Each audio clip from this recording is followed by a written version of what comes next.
Hey, everybody, and welcome to the Finding Magic podcast, where we talk about structured intuition and creativity and magic, as discussed in my book, Getting into the Flow. And we learn from my guests' stories. And this helps us broaden our view of reality and understand how magic is created and sensed so that we can realize our own true potential, live our best lives, and create those lives as purposeful and powerful from an inspired and joyful place. So I'm Vincent, your host. Let's get into it. And today, welcome to this episode, which is number 9 of the interviews.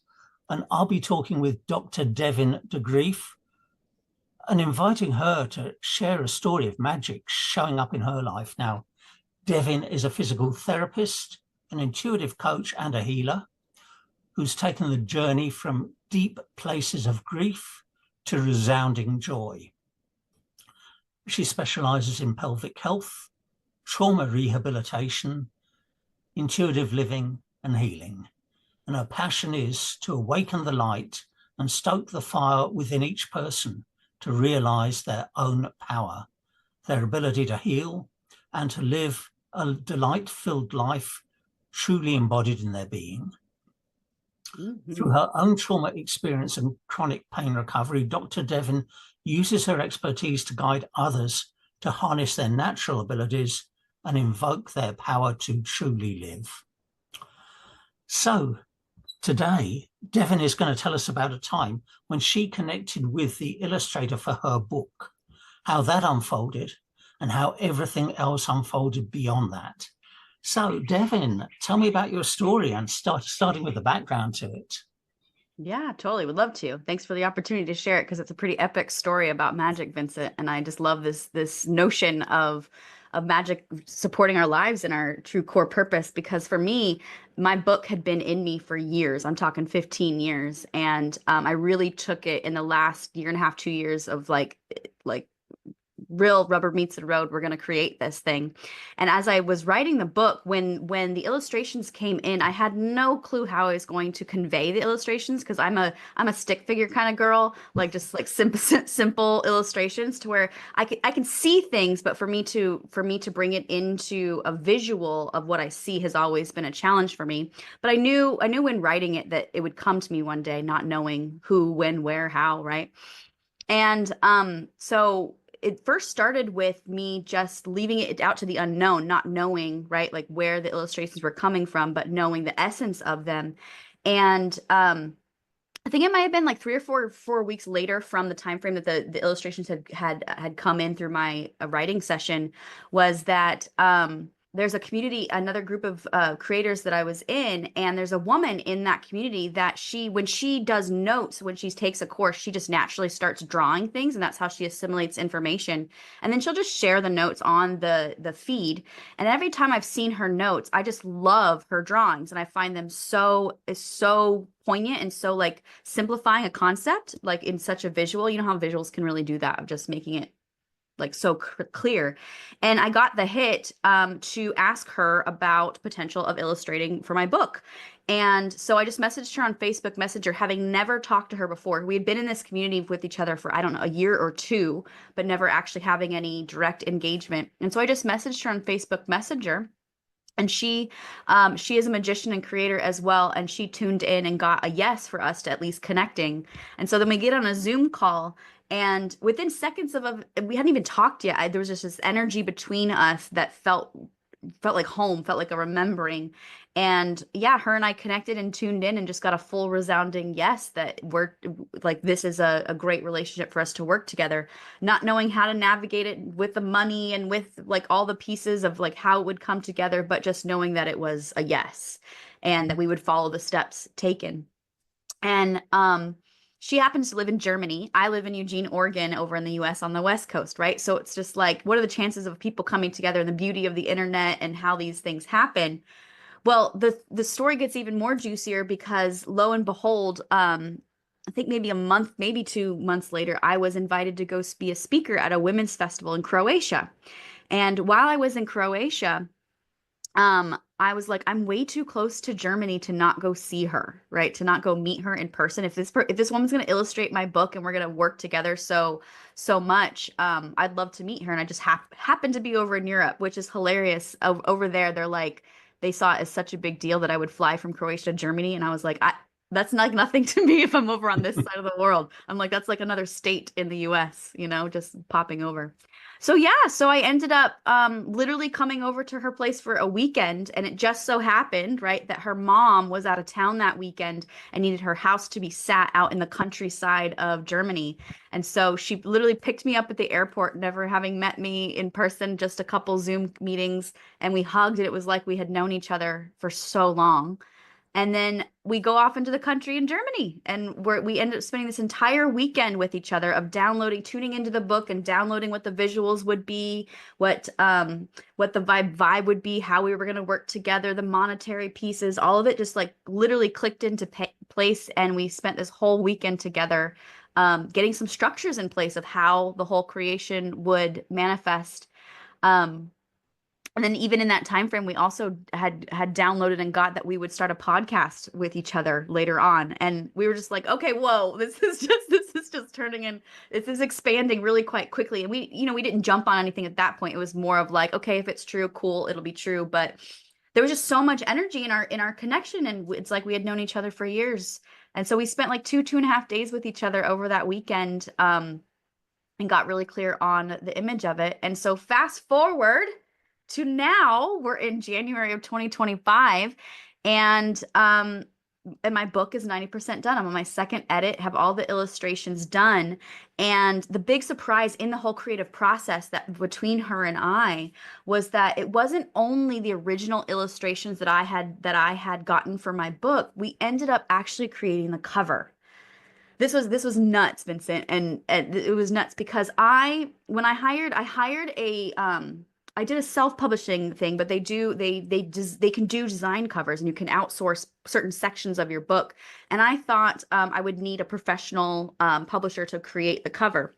Well, anytime I saw any of the professional covers, they're all like stock photos, and they just seemed so like um bland to me. They didn't have like the life of my book in it.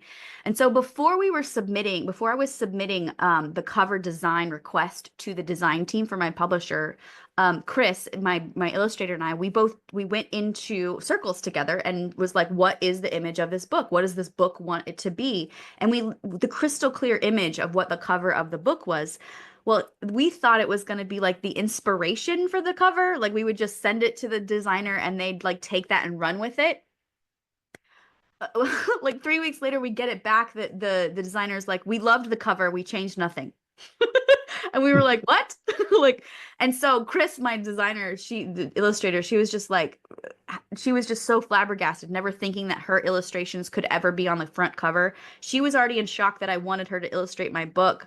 I glossed over it, but when I first reached out to her, she's like, me? You want me to illustrate my books? I'm like, yes, you. It was just a prime example of like, I could see her greatness, and she couldn't see the greatness that I was seeing of like why I would want her to illustrate my book. But yeah, so it turned out to be that not only did we create the inner illustrations for my book, we created the cover for my book, and it's so fitting and poignant and like spot on to the energy and the essence of my book, which is the journey. The name of my book is Good Grief: The Journey from Grief to Joy. And it really is a story of my life and my recovery from grief and pain, and guiding people through that as well. But yeah, I'm really excited what came out of this simple, like just follow the breadcrumbs to reach out to this person, to maybe this is a thing, to being in Germany. And yeah, so now the book is coming to a point of being able to be birthed out into the world, and I'll be able to share it with you guys before too long here. And then just last week, actually, we recorded our first episode of our podcast. So it's not live yet. We'll be out in February, but that creation actually just started to emerge out as well. And so it's hilarious as you and I are connecting now, for me even to celebrate the evolution from even the origin story of when her and I met. But yeah, that's one of the many times that magic has served me on my soul's path, for sure. Yeah, well, thank you for all of that, Devin. And I just like to say, it feels like a little bit of magic. And this happens sometimes. We connected before you went to Croatia, and it's been delayed and delayed and delayed. But Oh now is the yeah. perfect time, isn't it? Isn't it just the perfect time to do this interview? Because it'll be probably a couple of weeks before it's uh, edited and uploaded. Uh, Yeah. and it'll come out just at the time your podcast is starting, very close to the date. Isn't that Look a at little that. piece of magic? You don't often see it happen on this particular podcast live, but it's Mm. happened like that today. So Yeah, no, that's a really good point because the listeners wouldn't have known that we reached out before I even went to Croatia. I forgot about that. Yeah, you totally reached out to me before Croatia and then just got lost in the mix of Croatia and then how divinely perfect that here we are now. yeah, Yeah, look at that. yeah, that it also actually explains why my numbering sequence is all out because I gave you a number at that time. Okay, but Wow. what I would like you to ask you is what lessons has that taught you about how magic works? Oh my gosh. I mean, so much detachment from knowing how it will play out, right? Like Yeah. being in the unknown, if there's any inkling of like how it will play out, then you're not living in the unknown. And like Yeah. the biggest lessons I've learned in all of my travels, but especially in creating this book is like do not be attached of how it comes in. Just be in the end result that it will. And it's genuine pure magic when it does. And it's like a real ability to just like relish in the when it does happen because it's always a surprise and it's that awe of when magic clicks, you know? Yeah. So the biggest lesson is definitely to just like hand it over. Like, I don't know. I don't know how it's gonna happen. Yeah. Yeah. Yeah. I'd just like to reflect back a couple of things. The first is that you took action and reached out, and that was important. And Hmm. the second thing is that you had an end result in mind, Yeah. and yet what magic delivered was something that was infinitely better than what you'd ever conceived.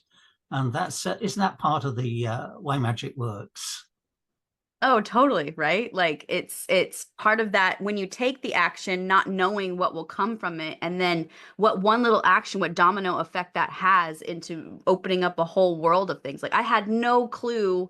I had no clue a podcast was going to be a part of this. I had no clue the cover was going to be a part of this. I literally thought it was like six little illustrations that I just needed somebody to just like whip up real quick, and it was just going to be a little thing. If I would have stayed in that perception, I would have limited the opportunities for Yeah, sure. yeah. Yeah. And I've been through the hassles of cover design and getting people to give me concept briefs and not liking any of them. So, uh, that's how big magic it is. Chris got it first time, and that's Yeah, it was really, so I really love that you say that amazing. because I'm getting goosebumps about this because I'm remembering when I went back to the designer and was like, "Can you guys give me like something?" And I think they gave me some ideas. Everything they sent back to me, it was not resonant. I did not like. Like we had already nailed it. It was just bing, there it was done. And that was really surprising to me because my little ego brain very much thought, "Oh, they're the professionals. They know what's happening." But when it was of my genius, it was just there and it was true and it was done. Yeah. Devin blessed us with not one but two stories, and we recorded things slightly out of order, but the second story is coming up now. So Devon's going to tell us about a time when she used the principles of magic to create a month-long house sit in Hawaii, receiving what she envisioned despite being stuck in her egoic concepts of what was possible and realizing she was limiting the possibilities of magic. So Devin, tell me about this story, starting with the background to it. Oh, would love to. This one's such a good story because I learned so much about creating in this one on a bigger scale. Yeah. Background is so I have a house choice of to be on oceanfront property and I'd like it's so vivid. I love to be warm, love to be at the ocean and um a couple years ago when I first started making choices, I had an inkling that my house was on Hawaii, but for many reasons of egoic concepts about money and cost of living and all the things that everybody tells you about Hawaii, I kind of like dismissed it thinking, oh, it'll probably be in like the Philippines because that's cheaper to live. Right. I was very logical about like where the house would be, what kind of, and I was having all these assumptions. Well, when I started to really open my heart to, well, what if it is Hawaii? What if I allowed myself to just like even believe that it could be maybe Hawaii, right? If it isn't, it isn't. But what if I just opened my heart that it could be?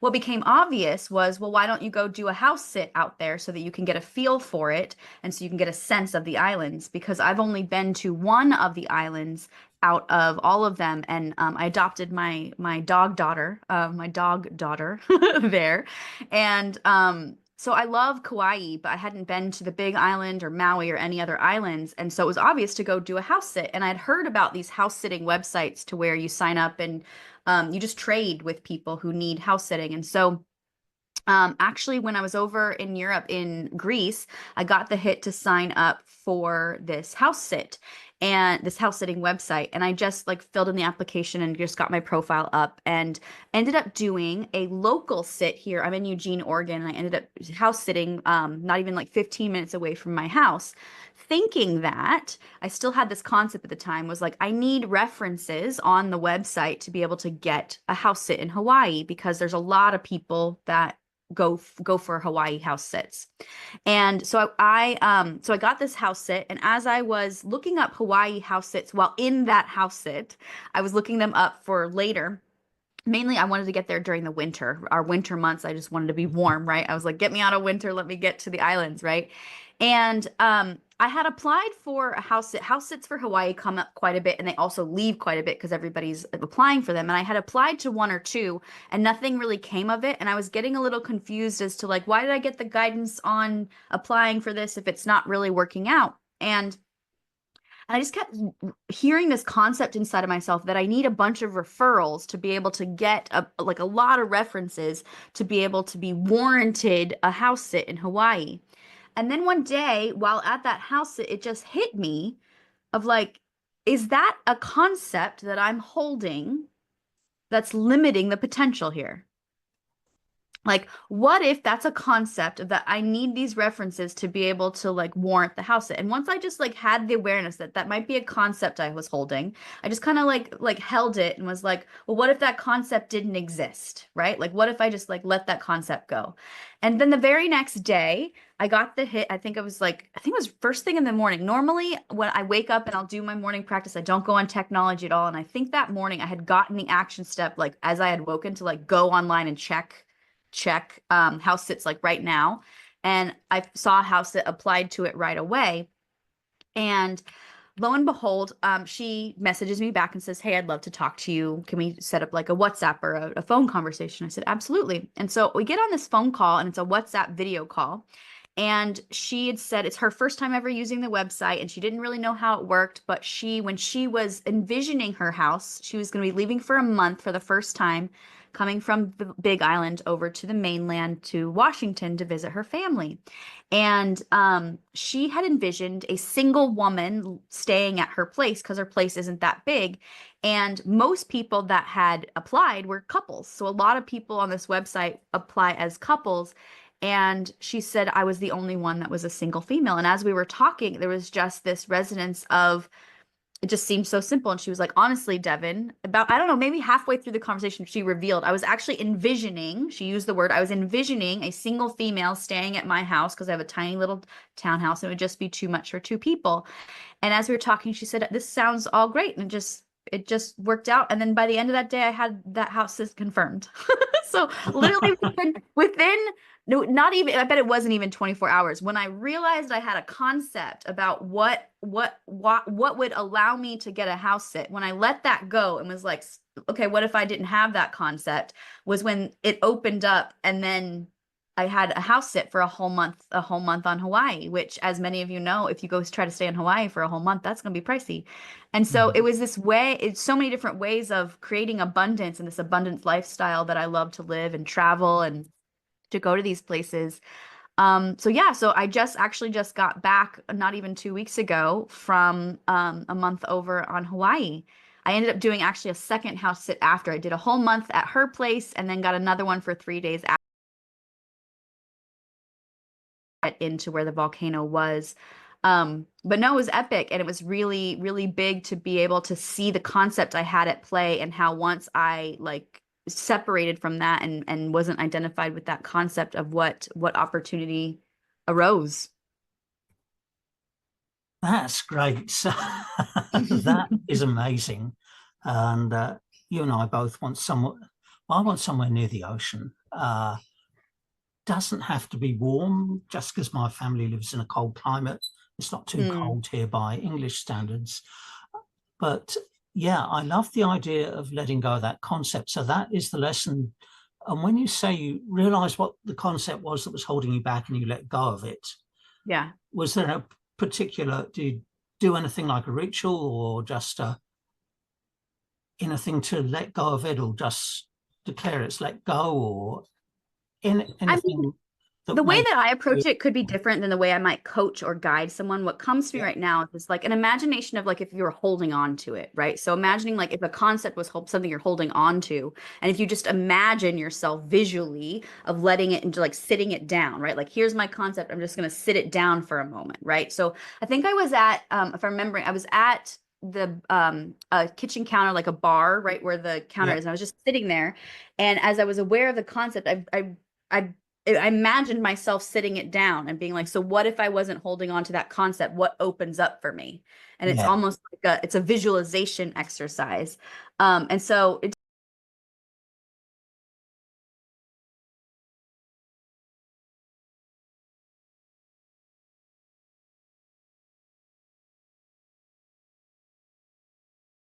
expand my vision and expand my receptivity, yeah. right?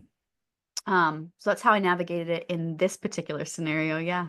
I love that trick. And I loved also the way that you mentioned that, in letting go of it, you were also opening your heart. And I think that's very important. And Yeah. there was one other lesson. Yeah, that lesson that we don't see what we don't see. We don't see the concepts and the assumptions and the beliefs that are holding us back.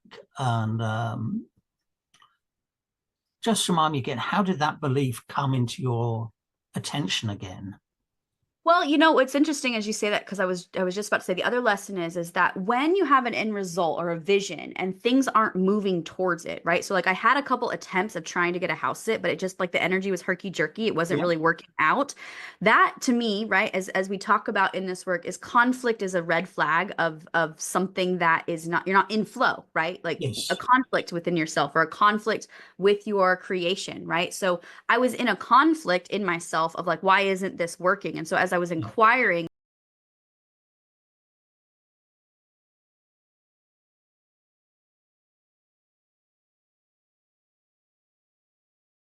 came magically, right? Of Yeah. just being like, I'm carrying this concept that I need a certain number of reviews to be able to warrant at Hawaii house sit because they're of high value. And as I was hearing myself say that, because I think I'd said it a number of times within myself, and as I was hearing myself repeat it, there was just something of like, hold up a second, watch what you're saying. Like you're repeating this, right?